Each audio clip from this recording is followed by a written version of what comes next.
Assalamu alaikum wa rahmatullah. Masu bibiyanmu a wannan shafi na halal, muna muku barka da warhaka, mu da arzikin sake kasancewa a daidai wannan lokaci. Da fatan an yi sallah lafiya. Bayan dogon hutu da muka tafi a videos mu da muke gabatarwa na AI tutorials, yau insha Allahu za mu ɗaura daga inda muka tsaya. In ba ku manta ba, a baya na yi bidiyo akan yadda ake generating AI images. Musamman a Gemini, musamman a Meta AI da kuma ChatGPT.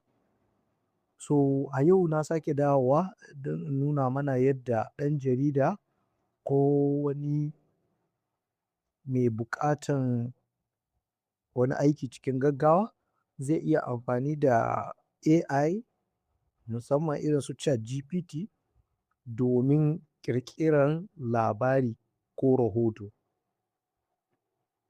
Ana shekara ta 2026, ba lallai mutum ya ci gaba da yin aiki irin yadda aka dinga yi a baya na gargajiya ba. Kana da manyan ayyuka da za ka yi da yake buƙatar mutum ne kawai zai iya yi. So la ba'asa ka mai da hankali a kansu ka je ka yi su. Wanda AI zai iya maka ka bashi ya maka irin rubuta news daga press release. Wani gidan gwamnati ko wata ƙungiya sun sake wani sanarwa cewa za su yi taro kaza kaza kaza shafi ɗaya. Babu lokaci, it is not necessary ka ɗauka ka ce kai yanzu sai ka bi shi ka rubuta da hannunka. No need. Kawai kai yana zuwa kana gani mene ka ga yayi daidai da irin abin da kake so, zai hau gidan jaridan ku. Shikenan ka ba wa ChatGPT, daman already ya kamata a ce ka yi wa ChatGPT ka training akan yadda zai iya dinga maka irin wannan ayyuka.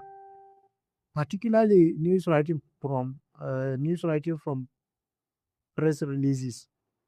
So in ka zo, yanzu kun ga na buɗe ChatGPT, in ka shiga ChatGPT sai ka yi typing prompt ɗin da kake so. Musamman in ka riga da ka masa training, ba ka buƙatar ka yi wani dogon bayani. Kawai za ka ce masa write a news story from this press release in line with halal reporters writing style. So already ni na riga da na yi training ɗinsa. Ba na buƙatar sai na masa dogon bayanai. A yi kaza, paragraph kaza nake so, a taƙaita su yi tsayi, a saka kaza a second paragraph, a saka kaza a first paragraph, a yi kaza, duk ba na buƙatar sai na yi wannan tambihin. Wannan layi biyun da kuka ga na rubuta is enough for me. So in ka rubuta wannan abun sai ka pasting wancan statement ɗinka. In kwafuwa kai pasting, in kuma hoto kake da shi sai kai uploading. So kamar nan dai ni ina da shi as text ne, to gashi na saka shi, sai mu jira mu ga ya abu zai kasance, mu ga ikon Allah. So alhamdulillah, abin da kun ga ya fito kuma ya bayar da kala cikin ƙanƙanin lokaci, ya ba mu sakamako mai kyau. To kun ga sai in je in ci gaba da wasu ayyuka na muhimmai, a yayin da AI kuma ya zama assistant ina na rage min wasu ƙananun ayyuka.